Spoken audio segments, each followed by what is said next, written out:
اور صورت میں تغیر ہو جائے لیکن معنی میں نہ ہو، مثلا الصراط، الصراط، صاد کو سین کے ساتھ بدل دینا۔ نمبر 4، حروف اور معنی میں تغیر ہو لیکن صورت میں نہ ہو، مثلا تتلو، تبلو۔ نمبر 5، حروف، فعل اور صورت تینوں میں تبدیلی آ جائے، مثلا اشد منکم، اشد منہم۔ نمبر 6، تقدیم و تاخیر کے حوالے سے فیقتلون ویقتلون۔ اور نمبر 7، حروف کی زیادتی اور کمی کا تغیر ہو، مثلا واوسع ووسع۔ بعض دیگر علماء نے بھی اس کی مختلف شروحات پیش کی ہیں، اور ایک یہ بھی قول ہے کہ یہ جو 7 حروف ہیں اس سے مراد لغات عرب ہیں یا قبائل عرب ہیں، اور بعض نے یہ کہا ہے کہ یہ اس سے مراد الاختلاف فی الاسماء، اسماء میں اختلاف میں، افعال میں اور اعراب میں، زیادتی اور نقصان میں، تقدیم و تاخیر میں اور لہجات میں، یہ ہے اس سے مراد احرف 7 یا 7 احرف۔ تو بعض لوگ اس حدیث کو اپنے لیے پریشانی کا ذریعہ بنا لیتے ہیں، تو یہ جو اس قسم کے ہمارے سامنے متخصصین فی القراءات کے اقوال ہیں وہ ہمارے لیے باعث اطمینان ہیں، باعث تشفی ہیں۔ اب میری گفتگو کا جو آخری حصہ ہے یہ الحمدللہ مجلس بہت ہی مبارک ہے، اہل علم کا اجتماع ہے، اس میں ارباب مدارس بھی ہیں، مدرسین کرام بھی ہیں، جماعتوں تنظیموں کی لیڈرشپ بھی موجود ہے، طلباء بھی موجود ہیں۔ تو میں اس محفل کو غنیمت سمجھتے ہوئے کچھ اپنی دل کی باتیں شیئر کرنا چاہوں گا۔ آپ اسے تجاویز، سفارشات کا نام دے سکتے ہیں۔ نمبر 1، ہمارے مسلمان معاشرے کا ایک عنصر یا ایک اکائی وہ ہے جسے ہم فہیم عنصر کا نام دیتے ہیں، انٹیلیجنسیا، اور ذہین اقلیت جسے ہم انٹلیکچول مائنارٹی بھی کہہ سکتے ہیں۔ ان لوگوں پر میں محترم قاری صاحب کی توجہ خصوصاً اس طرف دلاؤں گا کہ آپ نے ماشاءاللہ جو سیٹ اپ بنایا ہوا ہے بہت ہی خوش آئند ہے، بہت ہی قابل ستائش ہے۔ کبھی وقت تھا کہ پاکستان میں ہم قراء کے حصول کے لیے محترم قاری ادریس صاحب کی طرف رجوع کرتے تھے، قاری یحییٰ صاحب کی طرف، پھر جب قاری ابراہیم صاحب مدینہ یونیورسٹی سے فارغ ہو کر آئے ان کی طرف رجوع ہوتا تھا، اور اب میں یہ خوشی اور مسرت سے کہتا ہوں کہ اب الحمدللہ جہاں بھی کسی ادارے میں کسی مجود قاری کی تلاش ہوتی ہے تو فوراً قاری صہیب صاحب کا نام آتا ہے۔ اور یہ بات بھی ہے کہ جو مخلص قیادت ہوئے، خواہ وہ سیاسی ہو، دینی ہو، تعلیمی ہو، اس کی یہ کوالٹی ہوتی ہے کہ وہ اپنا علم، اپنا فضل اپنے ساتھ قبر میں لے کر نہ جائے، بلکہ وہ اپنے بعد ایسی جماعت چھوڑ کر جائے تلامذہ اصحاب کی صورت میں جو اس کے مشن کو آگے بڑھاتے چلے جائیں۔ نمبر 2، یونیورسٹی کالجز کے جو طلباء ہیں 90% ایسے ہیں جو ناظرہ قرآن کریم بھی صحیح نہیں پڑھ سکتے، تجوید قراءت تو دور کی بات ہے نا، تو ان کی طرف بھی توجہ دینے کی ضرورت ہے، نائٹ کلاسز کی صورت میں ہو سکتا ہے۔ اسی طرح مساجد کے جو نمازی ہیں، خصوصاً ہمارے جو بزرگ ہیں 60 سے اوپر، 70 سے اوپر، ان کی طرف بھی توجہ دینے کی ضرورت ہے، اور دینی جامعات مدارس میں علم و تجوید والقراءات کو متعارف کروایا جائے۔ تخصص کے طور پہ اگر نہ ہو، کم از کم 1 سال یا 2 سال میں اس کا انٹروڈکشن ہونا چاہیے۔ اور یہ جو ہدف ہے عالم قاری اور قاری عالم، یہ بہت ہی خوبصورت ہے۔ ہم چاہتے ہیں کہ ایسے علماء، فضلاء، خطباء آئیں جو قرآن کو صحیح انداز میں پڑھ سکتے ہوں، اور وفاق کی لیڈرشپ بھی موجود ہے۔ میں ان سے بھی التماس کروں گا کہ اس بات پہ غور کیا جا سکتا ہے کہ کسی منتہی طالب علم کو آخری سند دینے سے پہلے کم از کم اس کی تلاوت کا ٹیسٹ لے لیا جائے. اگر وہ تلاوت صحیح کرتا ہے تو اس کو ڈگری دی جائے، ورنہ اسے ٹائم دیا جائے کہ بھئی 2-3 مہینوں میں آپ اپنی قرات کو تلاوت کو درست کرو. مجھے انتہائی دکھ کے ساتھ کہنا پڑتا ہے، میرے تجربے مشاہدے میں ایسے فضلائے جامعہ آئے، جب میں نے ان کی تلاوت سنی تو میرا سر شرم سے جھک گیا. سورہ فاتحہ تک بھی نہیں پڑھ سکتے. یہ قلیل ہیں لیکن موجود ہیں، تو ہم نے اس کمی کو دور کرنا ہے. اسی طرح جس طرح ارباب سرکاری جامعات کی طرف سے دینی مدارس کو کہا جاتا ہے کہ تم عصری علوم کو متعارف کراؤ، کمپیوٹر سائنس، انگلش وغیرہ، تو ہم ان سے بڑھ کر یہ مطالبہ کرنے میں حق بجانب ہیں کہ تم لوگ جن کے ہاتھوں قوم کا سرمایہ ہے، قوم کی کریم ہے، ان کے بارے تم خوف خدا دلوں میں پیدا کرو. تمہارے اداروں سے 16 سال 20 سال لڑکے پڑھ کر جاتے ہیں. اسلامیات کی کلاسز بھی ہوتی ہیں. 90% بچہ یونیورسٹی کا تلاوت نہیں کر سکتا. اس کا ذمہ دار کون ہے؟ تو کیا تجوید اور تلاوت قرآن کریم کے نام سے ہم طلباء کی تربیت نہیں کر سکتے؟ اور آخری بات، برادرم قاری صاحب کا ایک مقالہ ہے. میں ماہنامہ رشد جو قرات نمبر 2 اس کا مطالعہ کر رہا تھا ابھی سفر میں آتے ہوئے، تو قاری صاحب کے مقالہ میں نے پڑھا تو میں نے دل میں سوچا کاش میں نے پہلے پڑھا ہوتا تو میں قاری صاحب کو تجویز دیتا کہ اس مقالے کو الگ سے شائع کر کے اس قسم کی محافل میں تقسیم کیا جائے. 20 صفحوں کا مقالہ ہے، قرات 17 فسانہ یا حقیقت. اس میں قرات کے بارے میں جو معترضین اعتراضات کیے ہیں، محترم موصوف نے انتہائی اختصار کے ساتھ اور عام فہم انداز میں اس کا جواب دیا ہے.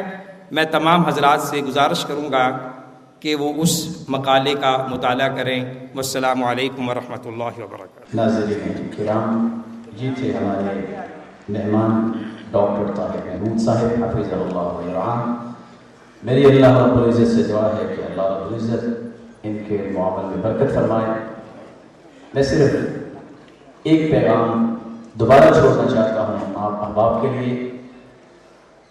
پاکستان کی سرزمین بڑی زرخیز زرزمین ہے،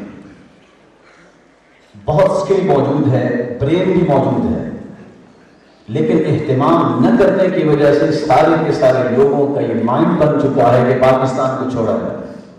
یہ غلط موقف ہے کہ ان کا یہ ذہن بننا اچھا ہے یا نہیں اچھا.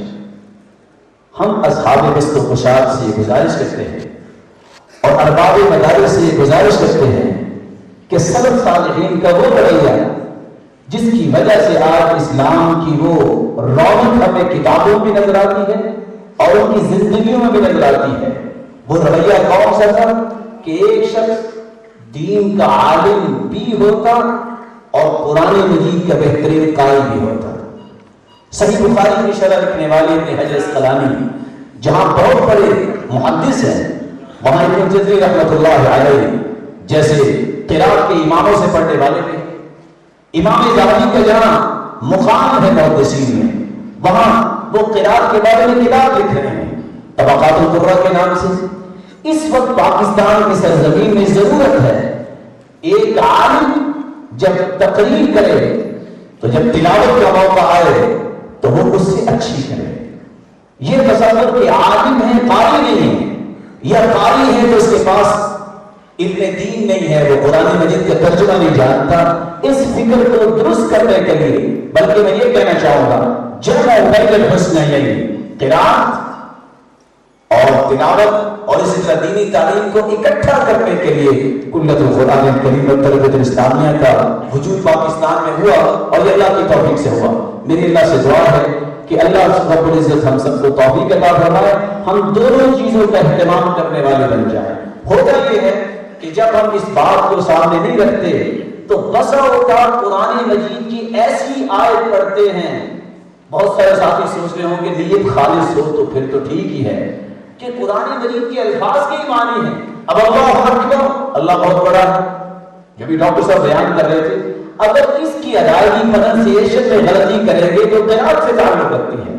تو اللہ اکبر لمبا کریں گے، اللہ اکبر کا مطلب ہے کہ اللہ بہت بڑا ہے، اور اللہ اکبر اس کا مطلب ہے اکبر جمع کبر وہو کبر، کہ اللہ نعوذ باللہ ڈھول ہے. اب یہ شخص جو جانتا ہے وہی اس کا سمجھ سکتا ہے کہ اس نے کیا بولا ہے. قرآن مجید کی تلاوت کرتے وقت کم از کم قرآنیت کو باقی رکھنا، قرآن کی نص کی حفاظت کرنا، قرآن کے نظم کی حفاظت کرنا گھر کی ذمہ داری ہے. یہاں کی بچہ انگلش بولے تو کہتے ہیں یہ پینڈوانا انگلش بول رہا ہے، اس کو امریکن پروننسیشن بولنا چاہیے، اس کو برٹش پروننسیشن جو ہے پک کرنا چاہیے. مسلمان کی دیکھیے جو عقل ہے جو اللہ کی دی ہوئی ہے، انگلش میں تو اس کو یہ غیرت آتی ہے. اور میں یہ نہیں کہنا چاہتا کہ انگلش نہ سیکھو، سیکھنی چاہیے، بلکہ مسلمان کی ضرورت ہے کہ کفر کے سامنے ہر میدان میں اپنے آپ کو مقدم کرے. لیکن قرآن مجید جس کو رسول اللہ صلی اللہ علیہ وسلم نے صحابہ کرام کو سکھایا، اسی انداز سے پڑھنے کی کوشش کرنی چاہیے. اللہ رب العزت ہمیں اس بات کی توفیق عطا فرمائے. میں محترم طارق حاجی صاحب سے گزارش کروں گا کہ اپنے پروان ہو جائے. کا ادارہ یہ چاہتا ہے کہ اپنے ان معاونین اور محسنین کو جو ان کے لیے مختلف نوعیتوں کی خدمات پیش کرتے رہتے ہیں، انہیں یہاں اعزازی شیلڈز سے نوازا جائے. تو میں اس کے لیے اپنے بعض اکابر اور شیوخ کو دعوت دوں گا کہ وہ تشریف لائیں اور ان محسنین کو اور خدمات پیش کرنے والوں کو یہ شیلڈز دیں. سب سے پہلے میں کلیت القرآن الکریم و تربیہ الاسلامیہ کے مدیر قاری صہیب احمد بن محمدی حافظہ اللہ سے گزارش کروں گا وہ تشریف لائیں. کونٹر ٹیکنالوجیز پاکستان کے کنٹری مینیجر جناب شکیل ہاشمی صاحب سے گزارش کروں گا وہ بھی تشریف لے آئیں. پھول نگر کی معروف سماجی شخصیت مرزا اقبال بیگ صاحب سے بھی گزارش ہے وہ اسٹیج پہ آ جائیں.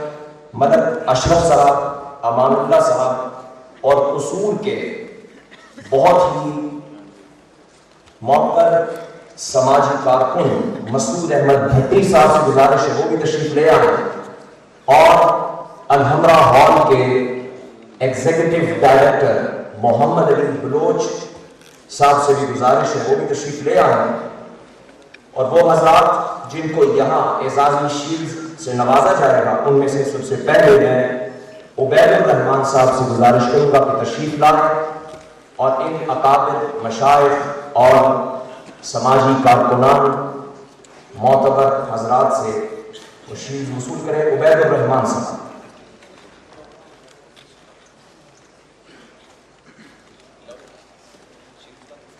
راجہ جنگ ضلع قصور سے سماجی کارکن ملک بابر صاحب سے بھی گزارش ہے کہ وہ تشریف لے آئیں.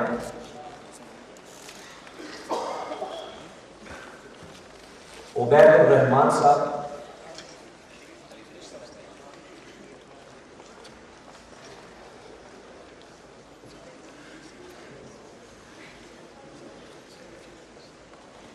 جمیل ریاض ایزی صاحب.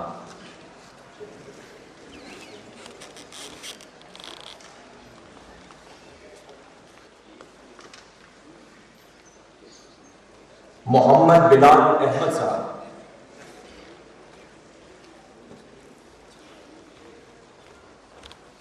شفیق الرحمان صاحب. سامنے دیکھیے.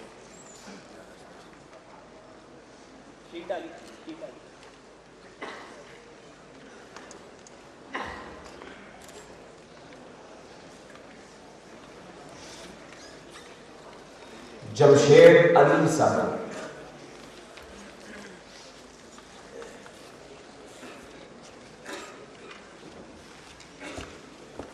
جناب فصیح الرحمان صاحب.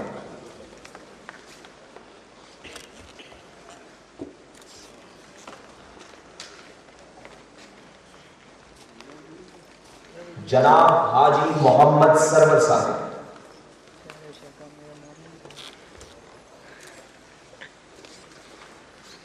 جناب قاری داؤد منشاوی صاحب. دیکھو سامنے دوسرا بھی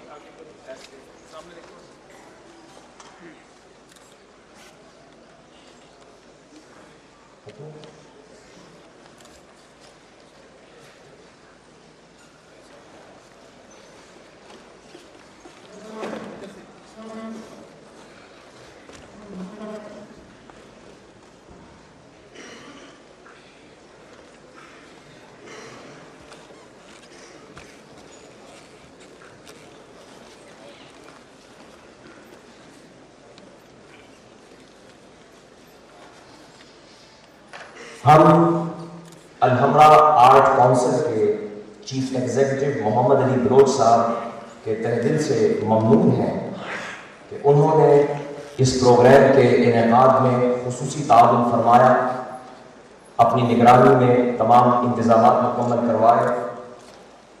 کانٹینٹ ٹیکنالوجیز، جنگ اخبار اور کلیت القرآن الکریم و تربیہ الاسلامیہ کی طرف سے ہم الحمرا آرٹ کونسل کی پوری ٹیم کے بے حد شکر گزار ہیں۔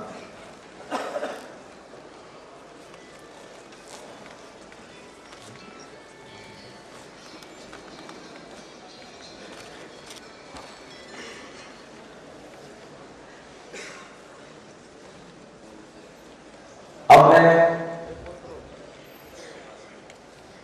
کلیت القرآن الکریم والعلوم الاسلامیہ سے صحیح بخاری کا درس دینے والے فضلاء، جن کی مجموعی تعداد تو 70 ہے، لیکن یہاں ان میں سے 10 فضلاء کرام کو اعزازی اسناد اور بخاری کی اجازات سے نوازا جائے گا۔ میں ان سے گزارش کروں گا کہ وہ تشریف لائے اور ان طلباء کو اعزاز بخشنے کے لیے اپنے مہمانان گرامی میں سے میں اسلام آباد سے تشریف لائے ہوئے ڈاکٹر طاہر محمود صاحب سے گزارش کروں گا کہ وہ تشریف لائے، اور علامہ ضیاء اللہ شاہ بخاری حافظ اللہ، ان سے بھی گزارش ہے کہ تشریف لائے اور دونوں اکابر مشائخ ان فضلاء بخاری کی حوصلہ افزائی فرمائیں اور انہیں اسناد فضیلت عنایت فرمائیں۔ صحیح بخاری کے فضلاء میں سب سے پہلے قاری محمد عابد تشریف لائیں۔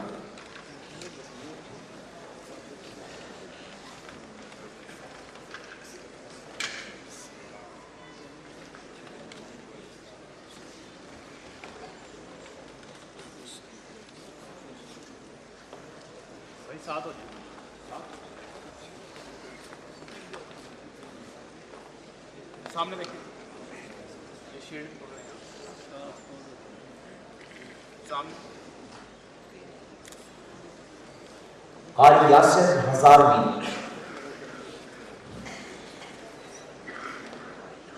قاری محمد رمضان بشیر، بھائی ساتھ ہو جائیں، سامنے دیکھیں۔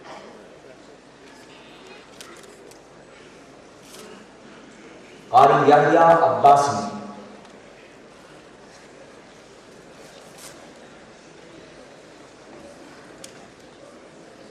جی سامنے۔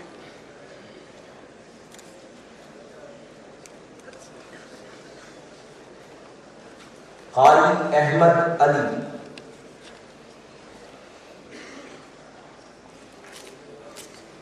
سامنے دیکھیں۔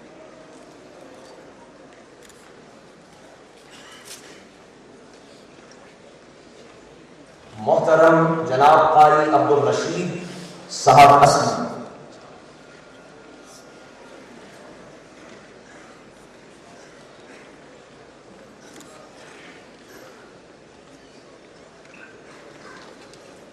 قاری عمران سلیمان،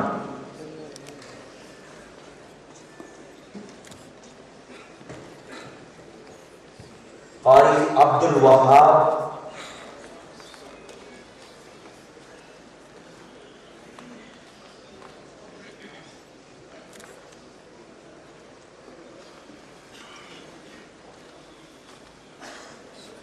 قاری شاہد محمود،